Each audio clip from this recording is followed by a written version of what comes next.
My daughter secretly stole $300 from my purse, prompting me to punish her with 2 days of extra chores, cleaning toilets, tidying the yard, and doing laundry. My husband erupted in anger, first shouting at me, then slapping my face in front of our 9-year-old son. In that moment, I decided to call 911 for help, but before they arrived, something unexpected happened that changed everything. My name is Sophia, and I want to share my story with you.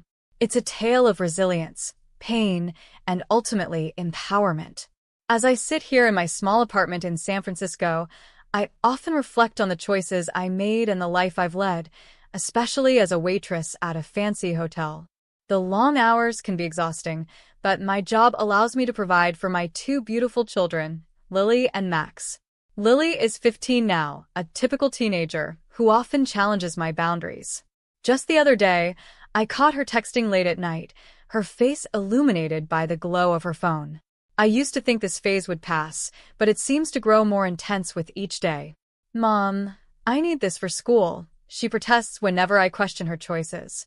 I remember feeling so overwhelmed during my teenage years, and sometimes I find it hard to draw the line between understanding her and enforcing discipline. Max, my sweet boy, is 9. He's quieter than Lily, observant and perceptive.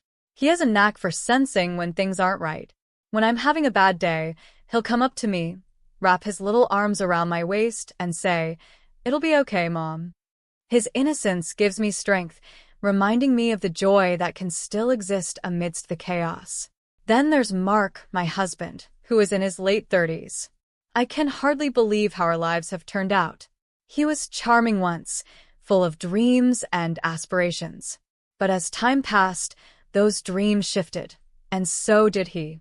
Mark became controlling, criticizing my every decision, from how I manage the household to how I raise our children. His voice would rise over small disagreements, and I learned to stay silent to keep the peace. I remember one particular evening, returning home after a long shift at the hotel. My feet ached and my mind was spinning. As I entered our small apartment, the familiar scent of dinner cooking filled the air, but the chaos was unmistakable. Max was playing with his toys on the floor, while Lily sat on the couch, glued to her phone. The TV blared in the background, adding to the noise. "Lily, could you please help out a bit?" I asked, trying to muster some patience. She barely glanced up, muttering, "I'm busy, Mom." I sighed, understanding the battle I had on my hands. After putting my things away, I headed to my purse to grab some money for groceries. That's when I noticed it. $300 was missing. My heart sank. I knew exactly how much I had taken out for the week.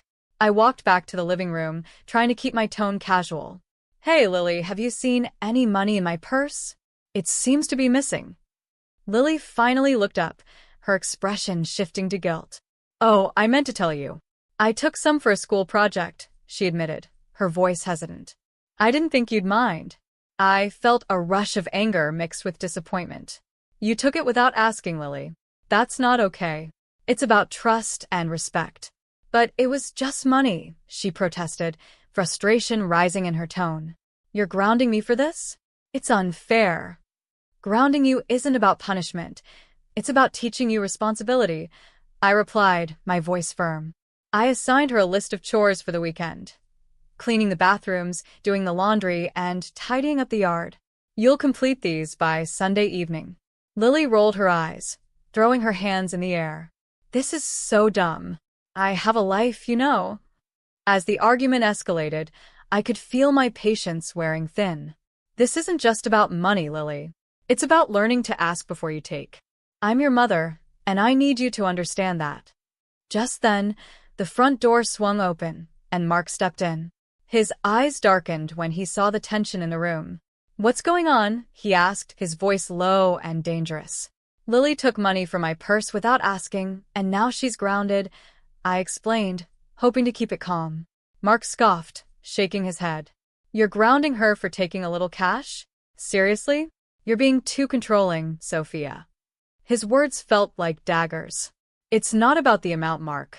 It's about honesty and trust. You make everything about rules and punishments. Maybe if you weren't so harsh, she wouldn't feel the need to hide things. Mark shot back, pacing the room. I took a deep breath, trying to maintain my composure. This is about teaching our daughter the right values. Right values, he sneered. You think you're perfect? You're the one turning my kids against me with your strictness. My heart raced as I tried to defend myself. I'm not turning anyone against you. You're doing that by being unreasonable. Our argument escalated quickly, voices rising as emotions boiled over. I felt trapped, like a caged animal. Then in a split second, everything changed. Mark's hand shot out, striking me across the face. The force knocked me back, and I stumbled, shocked and confused. Mom, Max cried from the hallway, his wide eyes reflecting fear. I quickly wiped my face, trying to shield him from the ugliness of the moment. I'm fine, honey. Go back to your room, please, I urged him, my voice shaking. As Max retreated, I turned back to Mark, heart pounding. You just hit me, I whispered, my voice trembling. I didn't mean to, Sophia, he said, eyes wide with surprise. No, you did. You crossed a line tonight. I felt the weight of reality crashing down on me. This couldn't go on. I needed to protect myself and my children. As I sat on the couch, the sting of Mark's slap still fresh on my cheek, I knew this was the turning point. I had to take action. The fear that had quietly crept into our home could no longer be ignored. I needed help.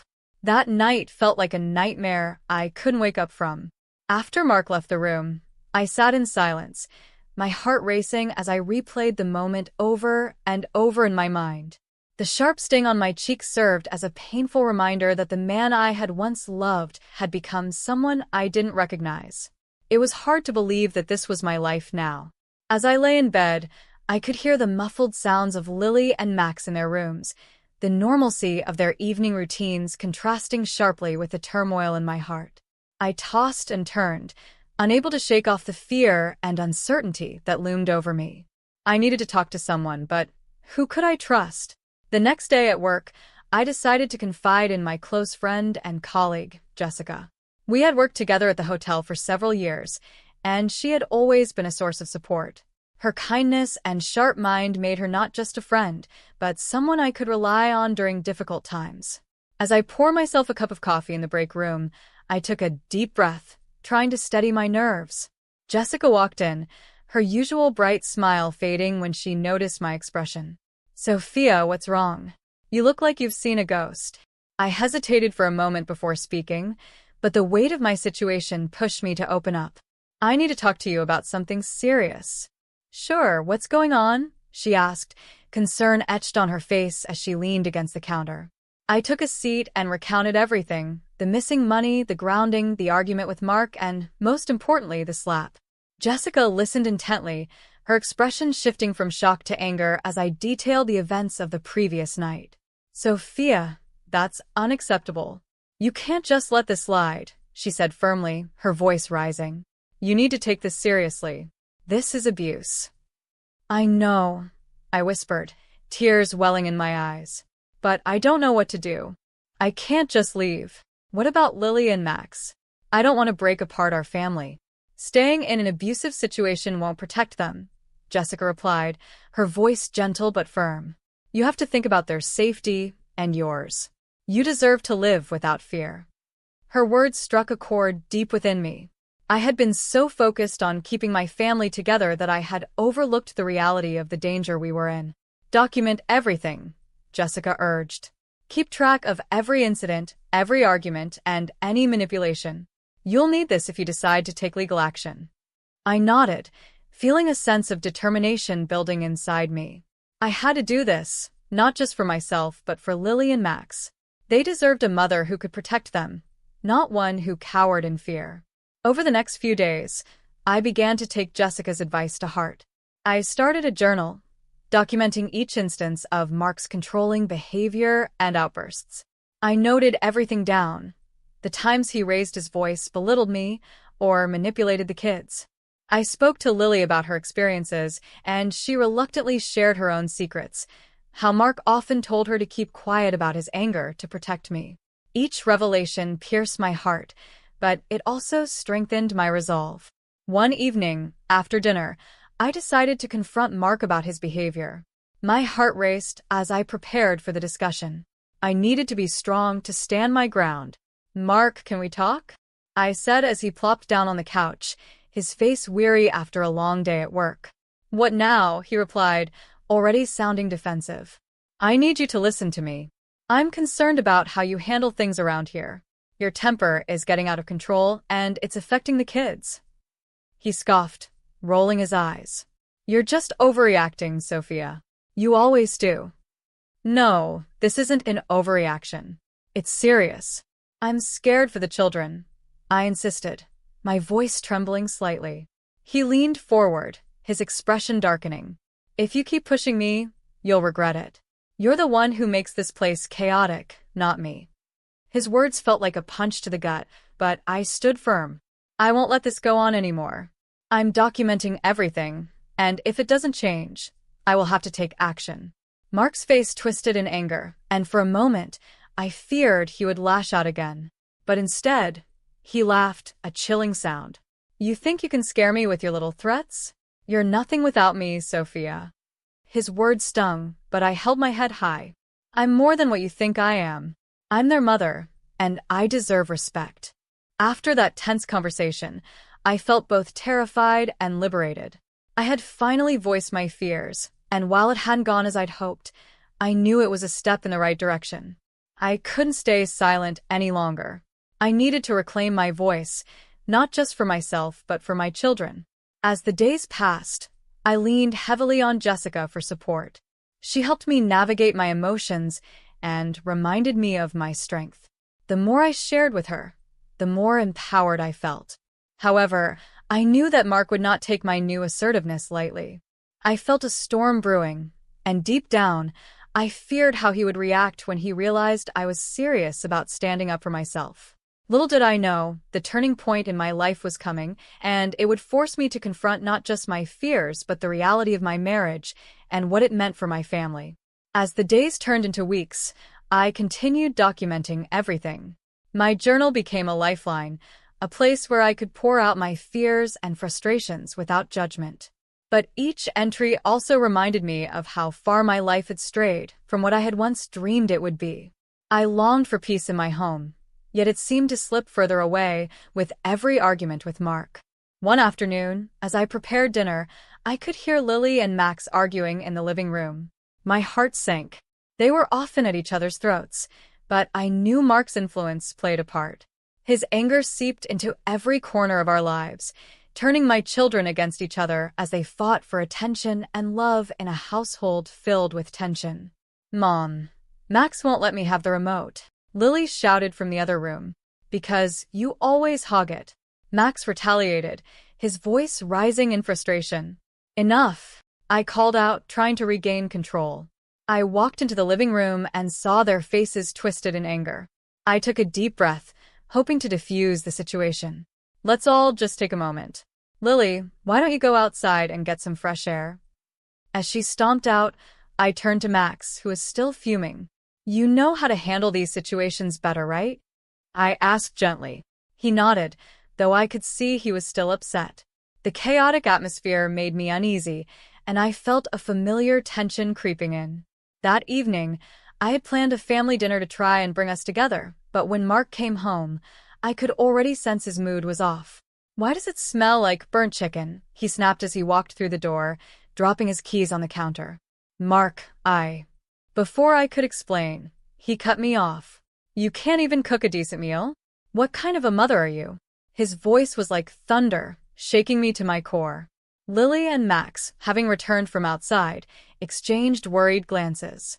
I felt a wave of shame wash over me. "I'm doing my best, Mark. We're all trying to make this work," I said, struggling to keep my voice steady. "You need to stop making excuses for your failures," he spat back. "You can't just keep messing everything up and expect me to stay quiet." It was as if my whole world had tilted. My heart raced as I processed his words. I couldn't bear the thought of my children witnessing another outburst.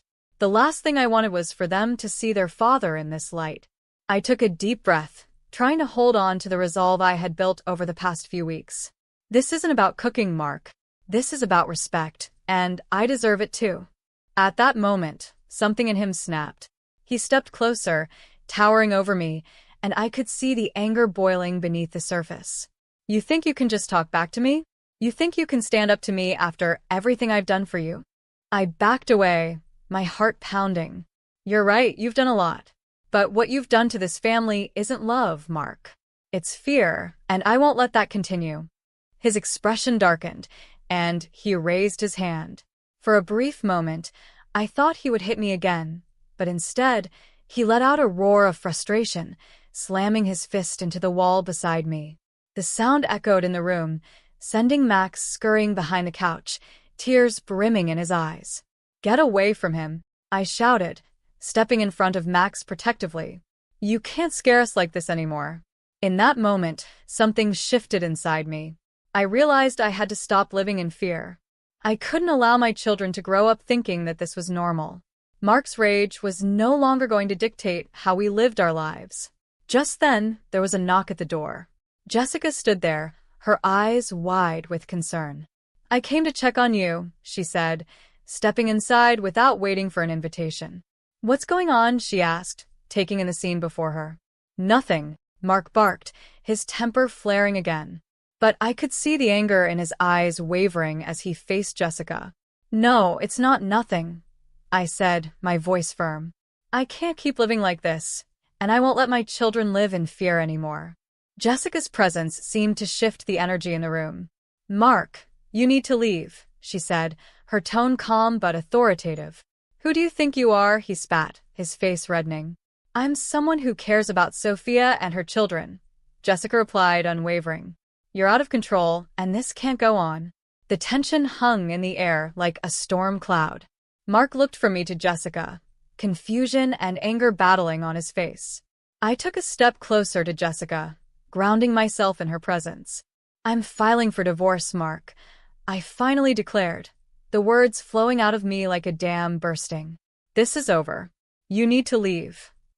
His eyes widened in disbelief, and for a moment, I felt a flicker of fear. But then I remembered the resolve that had been building inside me. This was my moment of truth. I couldn't back down now. Mark's mouth twisted into a snarl, but instead of lashing out, he took a step back, realization dawning on him. You really mean it, don't you? I do, I replied, my voice steady.